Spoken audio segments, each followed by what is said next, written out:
नमस्कार, आप देख रहे हैं डेली बज इंडिया। हमने सोशल मीडिया पर अक्सर ऐसे मजाकिया वीडियोस देखे हैं जिसमें लड़के एक दूसरे के प्राइवेट पार्ट पर लात मारते हैं और दूसरा लड़का दर्द से करा उठता है। कई बार वो दर्द से वहीं पर लौट भी जाता है। अगर कोई लड़का इसे सुन रहा होगा तो सुनने भर से ही उस दर्द को महसूस तक कर लेगा। अब सुनिए एक दूसरी कहानी। एक लड़की, उम्र यही कोई 2 से 3 साल, जिसे हंसने रोने और सोने के अलावा कुछ नहीं आता, उसको पकड़कर उसके प्राइवेट पार्ट के एक हिस्से को बिना सुन किए बेदर्दी से बस काट दिया जाए, बिना उस दर्द को महसूस किए जिससे वो लड़की गुजरी हो। ऐसा भयानक दर्द देने वाले रिवाज को कहते हैं खतना। खतना करवाना मुसलमानों में एक रिवाज माना जाता है। कहा जाता है कि इससे लड़कियां पवित्र हो जाती हैं। चलिए अब आपको बताते हैं पवित्र करने का एकदम अलग तरीका, ऐसा तरीका जिसे सुनने भर से आपकी रूह कांप जाएगी। खतना कैसे होता है ये भी जानिए आप। एक बच्ची है बहुत छोटी सी, जिसकी हंसी भर से सब गुलजार हो जाए। उसका खतना करने के लिए एक औरत आती है। उसका काम होता है लड़कियों का खतना करके उनको पवित्र करना। वो ब्लेड लेकर घूमती है।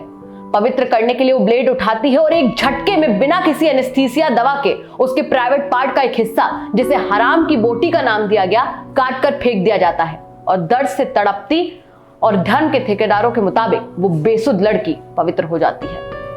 वैसे तो खतना मुस्लिम समुदाय में लड़के और लड़कियों दोनों का किया जाता है, लेकिन आज बताएंगे लड़कियों को कैसे खतने के नाम से दर्द से गुजरना पड़ता है।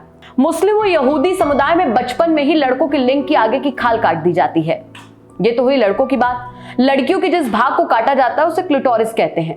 ये खाल का एक छोटा सा टुकड़ा होता है जो लड़कियों के वल्वा यानी कि प्राइवेट पार्ट के बाहरी भाग के ठीक ऊपर होता है। ये इतना बड़ा पाप है कि यूएन इसे मानवाधिकार का उल्लंघन मानता है। साथ ही दिसंबर 2012 में संयुक्त राष्ट्र महासभा ने एक प्रस्ताव पारित किया जिसमें एफजीएम को दुनिया भर से खत्म करने का संकल्प लिया गया था। महिला खतना के बारे में जागरूकता बढ़ाने और इसे रोकने के मकसद से यूएन ने साल की 6 फरवरी को international day of zero tolerance for FGM घोषित किया है। वहीं Australia, Canada, Belgium, UK, America, Sweden, Denmark और साथ ही साथ स्पेन जैसे कई देश इसे पहले ही अपराध घोषित कर चुके हैं। जरा सोचिए, हराम की बोटी का नाम देकर पूरे होशोहवास में एक लड़की के शरीर का एक हिस्सा काटकर अलग फेंक दिया जाए और फिर उस भयानक दर्द को हल्के फुल्के गर्म पानी या फिर झोला छाप डॉक्टर के मरहम से कम करने की कोशिश की जाए। सुनने में कितना वाहियात लग रहा है। अब सवाल ये सामने आता है कि अगर ये इतनी घटिया प्रथा है तो लड़कियों का खतना किया ही क्यों जाता है? वजह प्रथा से भी ज्यादा वाहियात है। दरअसल धर्म के ठेकेदारों का मानना है कि इससे लड़कियों की यौन उत्तेजना को काबू में किया जाता है। सरल शब्दों में समझे तो लड़कियों में सेक्सुअल डिजायर ना पैदा हो, इसके लिए उनके शरीर के उस भाग को ही काटकर फेंक दिया जाता है। सोचिए जरा, 4 से 5 साल की लड़की में कौन सी सेक्सुअल डिजायर होती है? आप जानकर हैरान हो जाएंगे, इसी खतने की वजह से मुस्लिम महिलाओं के लिए फिजिकल होना सिर्फ और सिर्फ जिम्मेदारी बनकर रह जाता है, यानी बिना मन के फिजिकल रिलेशनशिप बनाना। क्यों? क्योंकि बचपन में ही उनकी सेक्सुअल डिजायर में आग लगा दी जाती है।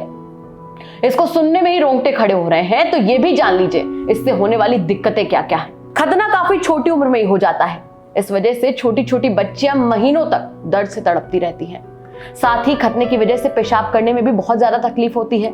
अलग अलग तरीके के इन्फेक्शंस हो जाते हैं, सिस्ट यानी कि गांठें हो जाती हैं। यहाँ तक कि जब वो बच्चे को जन्म देने वाली होती हैं तो उन्हें काफी ज्यादा गंभीर दिक्कतों का सामना करना पड़ता है। कुल मिलाकर एक ऐसी प्रथा जो जीते जी आपको मरा हुआ सा जीने पर मजबूर कर देती है। अब बड़ा सवाल यह है कि क्या भारत में भी ये दरिंदगी होती है? तो जवाब है जी हां। भारत में एक कम्युनिटी है दाऊदी बोहरा। ये शिया मुस्लिम समुदाय का एक हिस्सा है। इनमें लड़कियों का खतना होता है। इस समुदाय की बड़ी बूढ़ी औरतें क्लिटोरिस को हराम की बोटी कहती हैं। 2017 की बात की जाए तब एक अंग्रेजी अखबार ने ऑनलाइन सर्वे किया था। उसके मुताबिक इस कम्युनिटी की 58% औरतों ने माना था कि उनका खतना हुआ है और 81% औरतों ने कहा था कि बंद होना चाहिए। हमारा विकासशील देश भारत कैसे विकसित बन पाएगा जहां लड़कियों को शादी तक वर्जिन रखने के लिए ऐसे ऐसे हथकंडे अपनाए जाते हैं? और एक बात और भी है, बचपन में खतना कराने वाली कितनी ही औरतों को शादी के बाद हलाला से भी गुजरना पड़ता है। सोचिए आप जरा, प्रथा के नाम पर औरतों के साथ कैसी दरिंदगी की जा रही है। मुंबई की पॉस्को यानी कि protection of children from sexual offences court ने नाबालिग लड़की को आंख मारने और फ्लाइंग किस देने को सेक्सुअल इशारा मानते हुए यौन उत्पीड़न करार दिया है। अगर ये यौन उत्पीड़न है तो खतना के नाम पे जो छोटी छोटी बच्चों के साथ हो रहा है उसके लिए तो फिर हमारी शब्दावली में शब्द मौजूद ही नहीं होगा। सोचिए, समझिए और इनके दर्द को समझिए और इसके बाद भी अगर आप इस हैवानियत के खिलाफ आवाज नहीं उठाते तो शायद आपको इंसानियत समझने के लिए दूसरा जन्म लेना पड़ेगा। तो ये थी हमारी खबर, आपको कैसी लगी हमें कमेंट सेक्शन में जरूर बताइए। साथ ही साथ हमारे चैनल को सब्सक्राइब कीजिए और बेल आइकन जरूर दबाइए ताकि दिन भर की बड़ी खबरें आपको मिलती रहें।